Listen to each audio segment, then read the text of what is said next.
179 տարի առաջ հոկտեմբերի 16-ին ամերիկացի ատամնաբույժ Մորտոնը անցկացրեց առաջին հանրային ազգայացումը և այդ օրվանից հոկտեմբերի 16-ը դառավ մասնագիտական տոն անեսթեզիոլոգների և ռեանիմատոլոգների համար։ 19-րդ դարի վերջում նաև այդ դեղամիջոցների ստեղծումից հետո, երբ որ սկսեցին անզգացումը ավելի հաճախ կիրառել, սկսեցին ֆիքսել պացիենտների զարկերակային ճնշումը, սկսեցին ֆիքսել զարկերը, սկսեցին ֆիքսել ջերմությունը, որը սկիզբ դրեց այսօրվա մանիտորին։ Ռեանիմատոլոգիան դա եւ կարելի ասել ինտենսիվ դա մի մասնագիտություն է, ստանում են նույն կրթությունը, տարբեր հիվանդանոցներում իրանք տարբեր ձևաչափով են աշխատում, փոքր հիվանդանոցներում աշխատում են մեկ բաժանմունքի սկզբունքով, խոշոր հիվանդանոցներում աշխատում են տարբեր բաժանմունքների սկզբունքով, տարբեր առանձին ստորաբաժանումներով։ Կարամ նշեմ, որ մոտավորապես մոտ 100 տարի մեծ զարգացում չէր ունենում մեր մասնագիտությունը եւ միայն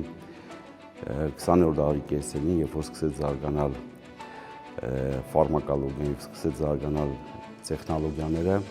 թույլ տվեցին մեծ աճ գրանցել զարգացման մեջ, երբ որ սկսեցին ստեղծվել անզգացման սարքեր, արհեստական շնչառության սարքեր եւ նոր դեղամիջոցներ։ Եվ այդ ժամանակ նաև փառատվեց այն վախը,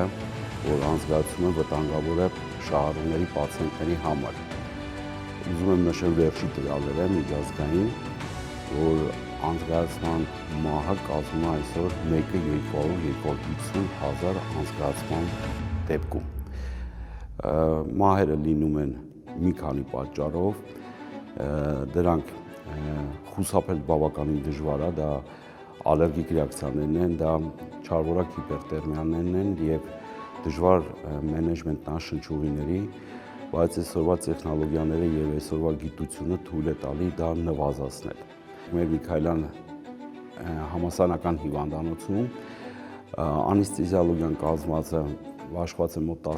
14 բժիշկից, կատարվում են առավոտյան համայնքներ, քննարկվում են հիվանդներին, որոնք գնում են այդ օրվա վիրահատության, իսկ մինչ այդ անեսթեզիոլոգները պարտադիր զննում են, անցկացնում են կոնսուլտացիա պացիենտներին, որոնք պետք է գնան համապատասխան վիրահատության։ Անհրաժեշտության դեպքում դրան մասնակցում են նաև այլ մասնագետներ, հաճախ սրտաբաններ, հաճախ պուլմոնոլոգներ, էնդոկրինոլոգներ,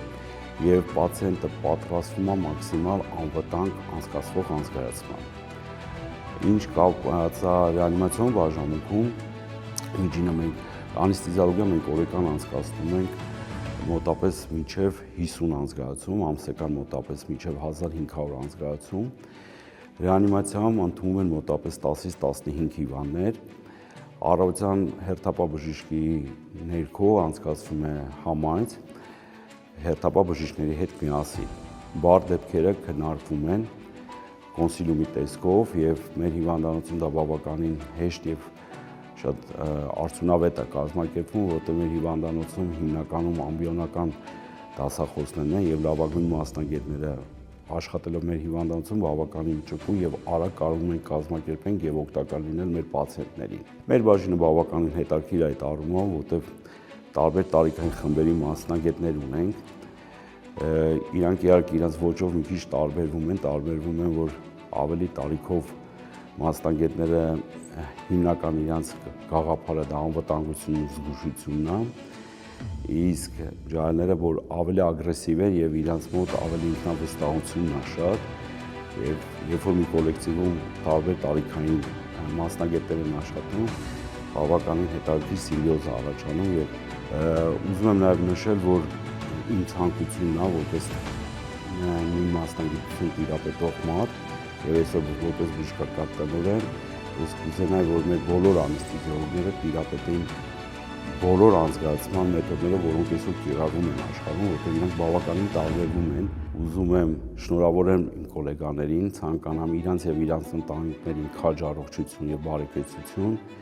եւ երկար տարիներ անփորձանք աշխատանք։